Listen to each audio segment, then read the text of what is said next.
एक बार की बात है, गौतम बुद्ध एक शहर में प्रवास कर रहे थे। उनके साथ उनके कुछ शिष्य भी थे। एक दिन उनके शिष्य शहर में घूमने के लिए निकले तो उस शहर के लोगों ने उन्हें बहुत बुरा भला कहा। शिष्यों को बहुत बुरा लगा और वे वापस लौट आए। गौतम बुद्ध ने जब देखा कि उनके सभी शिष्य बहुत क्रोध में दिख रहे थे तो उन्होंने पूछा, क्या बात है, तुम सब इतने क्रोध में क्यों हो? तभी एक शिष्य क्रोध में बोला, तथागत, हमें यहाँ से तुरंत प्रस्थान करना चाहिए। जब हम बाहर शहर में घूमने गए तो यहाँ के लोगों ने बिना वजह हमें बहुत बुरा भला कहा। तभी दूसरा शिष्य बोला, जहाँ हमारा सम्मान न हो वहाँ हमें एक पल भी नहीं रहना चाहिए। यहाँ के लोग सिर्फ दुर्व्यवहार के सिवा कुछ नहीं जानते। गौतम बुद्ध ने मुस्कुराकर कहा, क्या किसी और जगह पर तुम सद्व्यवहार की अपेक्षा रखते हो? दूसरा शिष्य बोला, इस शहर से तो भले लोग ही होंगे। तब गौतम बुद्ध ने कहा, किसी जगह को सिर्फ इसलिए छोड़ देना गलत होगा कि वहाँ के लोग दुर्व्यवहार करते हैं।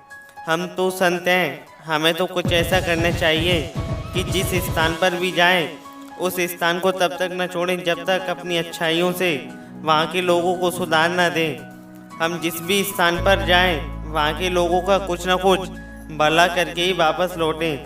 हमारे अच्छे व्यवहार के बाद कब तक बुरा व्यवहार करेंगे? आखिर में उन्हें सुधरना ही होगा।